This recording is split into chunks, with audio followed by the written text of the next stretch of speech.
8h13 sur RMC, votre invité Jean-Jacques Bourdin, Philippe Pascot, ancien adjoint à la mairie d'Évry, ancien conseiller régional, auteur de Pilleurs d'État aux éditions Max Milo. Philippe Pascot, bonjour. Bonjour Jean-Jacques. Merci d'être avec nous. C'est moi qui vous remercie. Alors bien, écoutez bien ce que va nous dire Philippe Pascot, parce que c'est la réalité.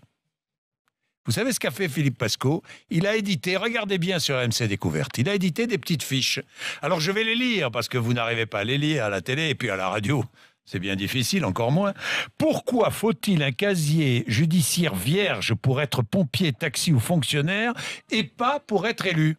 Oui, on se pose la question.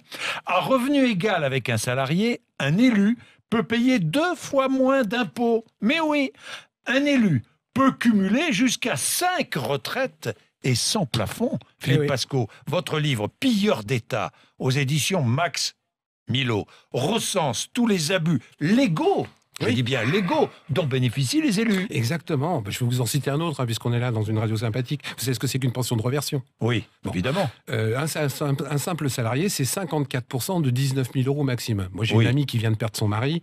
Elle touche 357 euros de pension de reversion. Une femme d'élu, ou un homme d'élu, c'est 66% sans plafond.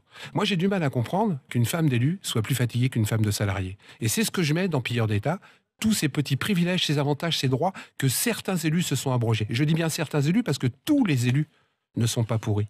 Tous les élus ne sont pas tous des gens qui s'en mettent plein les poches. Je dis simplement, et je le prouve dans le livre, que plus on monte en haut de la pyramide, plus les élus s'en mettent plein les poches et plus ils confortent le système dans lequel ils se vautrent. Alors c'est très très intéressant parce que votre livre Pilleurs d'État, au début est passé un peu inaperçu. Et puis petit à petit, il a fait un tabac. Et aujourd'hui, il se vend d'une façon... Il fait un tabac, vraiment. D'ailleurs, certains médias hésitent à vous inviter. Je ne sais pas pourquoi. J'ai un journaliste l'autre fois qui m'a téléphoné, qui m'a dit « Putain, Philippe, ton livre est génial. Ce qu'il y a dedans, c'est simple. Il y a longtemps qu'on aurait dû l'écrire.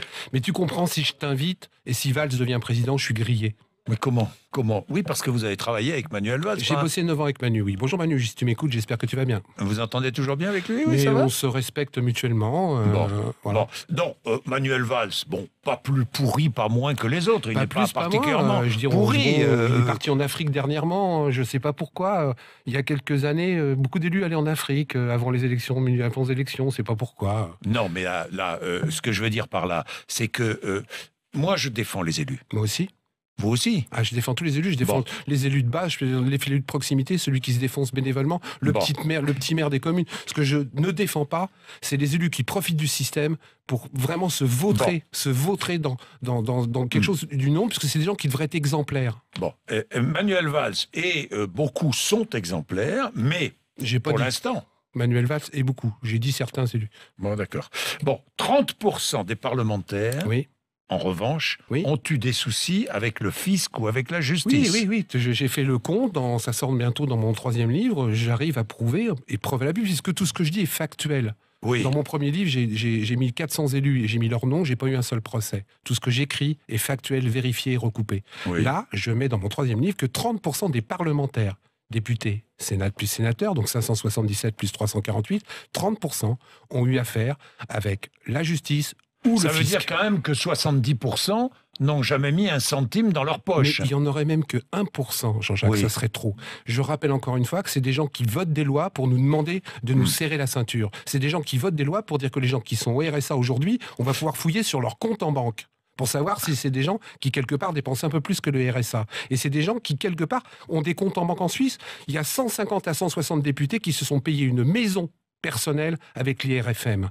Est-ce qu'une seule fois on a été fouillé sur leur compte en banque? Est-ce que ces gens-là sont poursuivis? Moi, si je fais ça, 3 mois après, on vend ma maison. 3 mois après, je passe en justice. Comment ça se fait que les élus, il faut 15 ou 20 ans pour que quelque part il y ait un procès qui se passe? Comment ça se fait que des élus qui ont truandé... Je vais vous citer encore un autre exemple. Rambouillet. Un élu, il a été condamné. 20 millions d'euros. 20 millions d'euros. Il avait détourné, mal géré, etc., etc. Il a été condamné à 20 000 euros d'amende avec sursis. Mais c'est pas ça le pire. Comme la mairie, c'était son petit pote, ils ne se sont pas portés partie civile. Donc les 20 millions d'euros, ils ont été payés par les habitants. Est-ce que c'est normal? Et en plus, c'est là où les gens sont 2 fois cocus. Comme il y a la protection fonctionnelle, non seulement l'élu, les habitants ont payé l'avocat, mais en plus, ils ont remboursé les dettes. Et ça, il faut que ça s'arrête parce que les gens, je vais vous dire aujourd'hui, ils en ont marre. Ils ne croient plus à la peste, ils ne croient plus au choléra, ils n'ont pas envie des chemises brunes, ils n'ont pas envie des chemises rouges. Du coup, il y a des endroits où il y a 75%, 80% d'abstention. Est-ce que c'est normal? Est-ce que ça doit continuer? Je dis non et je l'écris dans le livre Pilleurs d'État. Alors, vous dites certains élus touchent plus de 30 000 € par mois. Leurs retraites sont cumulatives, celles d'adjoints, celles de conseiller régional, celles de députés. Ils peuvent avoir jusqu'à 5 retraites et tout ça sans plafond. Mais moi, je le croyais quand j'ai commencé ma carrière d'homme politique, il y a très très longtemps. J'ai vu des maires qui disaient bon, je laisse ma place, j'ai fait assez de machin, j'ai fait assez de boulot comme élu, je deviens maire adjoint. J'ai compris après. Ils touchaient leur indemnité de maire adjoint, plus leur retraite de maire. Nous, quand on prend notre retraite, on n'a pas le droit de travailler plus haut que notre dernier salaire. Pourquoi ces gens-là peuvent cumuler? Comment se fait-il que des gens qui doivent être exemplaires, qui doivent nous montrer l'exemple, en ont plus que les gens qu'ils seront soi-disant censés représenter? Ça, c'est complètement anormal. Oui, et puis le casier judiciaire. Le casier judiciaire, je le dis depuis 2 ans. D'ailleurs, j'ai commencé sur votre antenne, dans une autre émission qui s'appelle Les Grandes Gueules, à le dire il y a 2 ans. Comment se fait-il qu'aujourd'hui, il y a 396 métiers en France où vous ne pouvez pas travailler si vous ne présentez pas votre casier judiciaire vierge? Vous ne pouvez pas bosser donc, comme pompier, comme ambulancier, comme taxi, comme fonctionnaire, si vous ne présentez pas votre casier judiciaire vierge. Je dirais même plus. Si vous êtes fonctionnaire et que quelque part vous êtes condamné, on peut vous renvoyer. Sans indemnité, sans rien. Pour être élu ou réélu, on n'a pas besoin de présenter un casier judiciaire vierge. Je demande à Manuel, puisque tu es Premier ministre, il n'y a pas besoin d'une loi pour ça. Juste une petite directive ou un décret ou quelque chose comme ça. Fait que pour être élu ou réélu en France, on soit obligé de présenter son casier judiciaire vierge. Oui. Et donc les retraites douillettes, les exonérations d'impôts, les salaires mirobolants, les avantages. Les avantages. Alors parlez-moi des avantages. Tiens, il y en a plein des avantages. Il y en a plein quand vous êtes élu, et je l'ai été. J'ai été conseiller régional, président de la formation professionnelle et l'apprentissage. Déjà, du jour au lendemain, vous appelez le président, je ne sais pas pourquoi.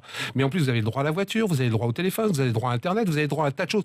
Un autre exemple qui me rend fou. Vous cumulez plusieurs fonctions. Maire, conseiller départemental, allez, conseiller régional. Vous avez des frais de représentation. Moi, je m'explique comment on fait pour manger 3 fois par jour. Puisque dans ces frais de représentation sur chaque élu, on vous paye le déjeuner. Moi, je ne mange pas 3 fois par jour. Pourquoi on payerait ces gens-là? Un autre truc, on vous paye 3 fois le déjeuner. Vous avez des frais de représentation sur chaque endroit. Ah bah oui, évidemment. Donc vous déjeunez 3 fois. Oui, c'est parce que je sache, les gens déjeunent qu'une fois. Moi, je propose un système très simple. Vous donnez quand même une fiche. Mais non, c'est justement ça le problème en France. On ne donne pas de fiche. Il y a plein de pays où on est... On ne justifie pas. Mais non, l'IRFM, vous faites ce que vous voulez. Tout le monde le sait, c'était dans la presse. Il y a un député qui s'est payé des voyages et de la thalassothérapie avec son IRFM. J'en ai un autre qui était sénateur, qui s'est payé un pavillon avec piscine du côté de Nice, grâce à l'IRFM. En France, c'est l'inverse. Moi, je dis simplement, il y a un truc vachement simple. Je ne suis pas contre que les élus aient des frais de représentation. C'est normal. C'est normal. On n'est pas non plus là pour faire du Robespierre, etc. Ça se termine toujours très mal. Mais qu'au moins, ils présentent les factures avant. C'est-à-dire qu'il y a plein de pays où vous dépensez l'argent vous-même et vous faites rembourser. En France, c'est pas ça. On vous donne le pognon et vous en faites ce que vous voulez. Je reprécise que ce n'est pas tous les élus. Oui. D'accord ? C'est une petite marge importante des élus. Il y en a moins qu'on le dit, mais plus qu'on ne le sait. Bien, merci Philippe Pasco. À lire, je vous le conseille. Je vous donne le titre. Moi, je le garde. Je vous donne le titre du prochain, vous allez voir, il est amusant. Ça s'appelle Du goudron et des plumes, délit d'élu, tome 2. Ah, ben voilà. Là, c'est Pilleurs d'État, chez Max Milo. Merci Philippe Pasco d'être venu nous voir. Merci. À bientôt. Je suis content de vous avoir donné la parole. Parce que surtout si certains ne vous la donnent pas.